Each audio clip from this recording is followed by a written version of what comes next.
Azay-le-Rideau, c'est le château sur l'eau. Le monument que vous avez placé en deuxième position de votre classement. Bâti sur une île, il baigne au milieu de l'Indre où se reflètent ses façades.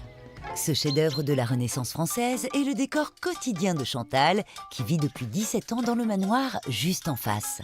Christelle le connaît bien également puisqu'elle y travaille. Il m'a été dit au moment de la signature par le notaire, il est important et obligatoire, enfin c'était comme une contrainte, de couper vos arbres pour bien voir le château d'Azay-le-Rideau. C'était un peu magique, c'était comme si les rideaux étaient fermés et qu'on me demandait d'ouvrir les rideaux, quoi. Ouvrir ses rideaux sur Azay-le-Rideau, une contrainte qu'on voudrait bien avoir à subir. Construit sur pilotis, il est l'un des plus célèbres châteaux de la Loire. Édifié sous le règne de François Ier, ce concentré d'élégance et de raffinement a tout de suite séduit Christelle, administratrice du lieu. Et par expérience, elle sait qu'elle n'est pas la seule. C'est un tout petit château. C'est pour ça aussi certainement que les gens disent c'est mon préféré. Je pense que la plupart des visiteurs se disent « Ah, j'habiterais très facilement à Azay-le-Rideau ». D'une certaine manière, Christelle a réussi à réaliser son rêve de petite fille. 12 heures par jour, elle travaille entre les murs de cette demeure exceptionnelle. C'est un certain Gilles Berthelot, financier de François Ier, qui l'a reçu en cadeau de son père et qui lui a redonné vie. Et il va construire ce corps de logis 16e qui, à l'époque, au début du XVIe siècle, est vraiment très innovant en termes de goût, très à la mode, puisqu'il fait écho à ce goût italien qui pénètre peu à peu la France. Gilles Berthelot tâche de concilier innovation italienne et art de bâtir à la française. Une fashion victime avant l'heure dont les influences viennent d'une personne de goût et pas n'importe laquelle. Le roi François Ier se fait emprisonner en Italie. Et c'est sur place qu'il prendra goût à la Renaissance italienne. Azay-le-Rideau est donc un des tout premiers châteaux à rompre avec le style austère des forteresses. On retrouve ici tout ce qui fait la beauté de cette époque Renaissance. À commencer par son escalier d'honneur que Gilles Berthelot a voulu ouvert sur l'extérieur, avec à chaque étage ses magnifiques plafonds à caissons sculptés.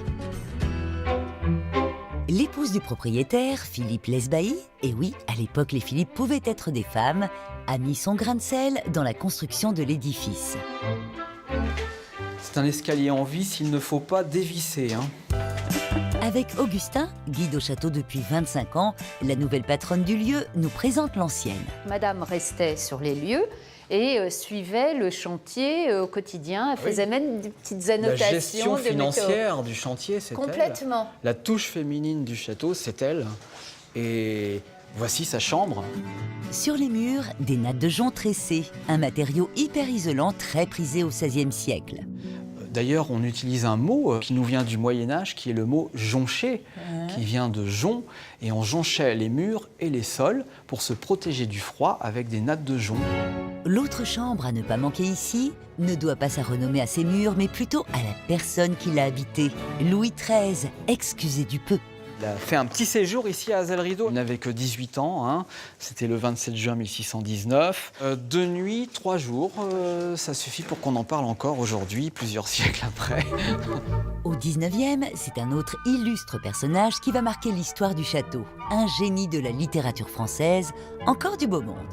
Balzac, la première fois qu'il a vu le château d'Azay-le-Rideau, il a dit « Du haut d'une crête, je vois pour la première fois le château d'Azay, diamant taillé à facettes, serti par l'Indre, monté sur pilotis, masqué de fleurs. » Moi, la première fois que j'ai vu le château d'Azay-le-Rideau, j'ai pas dit ça, mais quand même, j'ai ressenti quelque chose tout de suite, et depuis, j'en suis amoureux, quoi. Boum, quand notre cœur fait boum, tout avec lui dit boum, et c'est l'amour qui s'éveille. Un coup de foudre partagé par la famille Billancourt qui, au 19e siècle, rachète le château et qui, pendant 4 générations, va continuer à l'embellir. C'est une période faste, comme en témoigne la luxueuse collection de vaisselle. Des verres en cristal, des couverts et salerons en argent. Aujourd'hui, on oserait à peine toucher aux couverts. Mais à l'époque, il fallait bien garnir les assiettes. Les Billancourt cultivaient pour cela un jardin à l'abri des regards.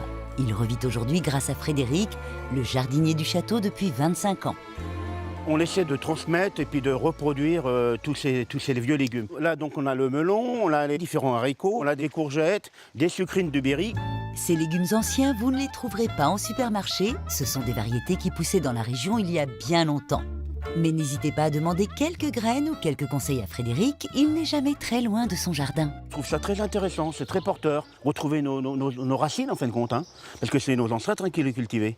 Et puis ils n'étaient pas plus bêtes qu'autre chose. Hein. Malheureusement, vous ne mangerez pas ces légumes chez Sandrine, restauratrice à Azay-le-Rideau. En revanche, vous n'aurez pas à aller bien loin pour déguster ces petits plats, car elle tient le restaurant juste en face du château. Un monument dont elle ne se lasse pas puisqu'elle s'est également mariée ici. J'adore, on se sent complètement dans un autre monde et les gens étaient éblouis, quoi. Le rêve de toutes les petites filles du monde. Un vrai conte de fées. Et tu te réveilles avec le château, tu travailles avec le château, tu dors avec le château. C'est ça. Je fais des rêves de princesse. Petit